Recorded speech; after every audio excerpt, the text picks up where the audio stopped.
Rồi, hello anh em nhà mình nhá. Đây hôm nay em Quân Họa Mi lên sóng cho anh em nhà mình một em Họa Mi bóng bộ rất là đẹp nha các bác nhá. Em này thì lông mỏng, trường chim, chân mỏ vàng các bác nhá. Anh em xem quả đầu mặt em này, rất là đẹp luôn nha các bác nhá. Đầu mặt đẹp, lông mỏng, mẫu chim dễ chơi dễ hót. Rất nhiều anh em chơi chim hót là thích cái mẫu chim như này nha các bác nhá. Dáng dấp thanh cảnh, đầu mặt họa nét đẹp, mẫu chim dễ chơi. Chân khô cao cầu. Mẫu chim này thì là rất là mau mỏ và rất là dễ chơi. Thế nên là rất là nhiều anh em là chơi hot ấy, thì là anh em rất là thích. Anh em nhìn mỏ cũng rất là mỏng các bác nhé.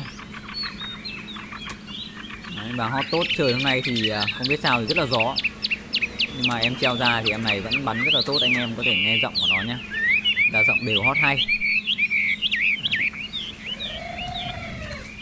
Các bác kết thì có thể nhắn tin hoặc alo cho em qua số điện thoại là 0978 767 689 nha các bác nhé.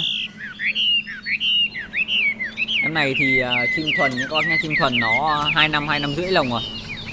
Quen chủ anh em có thể xách tay hot. Và em này thì em có clip xách tay nha các bác nhé. Anh em nào muốn xem em nó xách tay, nó chơi, nó tự tin, nó thể hiện như nào ở trên tay thì anh em có thể nhắn tin hoặc alo cho em.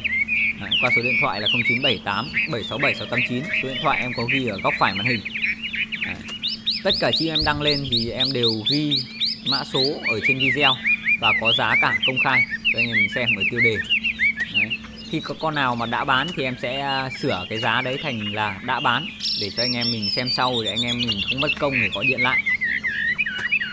Còn nếu mà con nào chưa bán ở trên kênh của em thì sẽ còn giá ở đấy để cho anh em mình cân đối và lựa chọn các bác nhé. Cảm ơn anh em nhà mình rất nhiều. Các bác yêu thích Họa Mi thì các bác nhớ đăng ký kênh để theo dõi các video tiếp theo của em Quân Họa Mi nha các bác nhé. Cảm ơn anh em nhà mình rất nhiều ạ.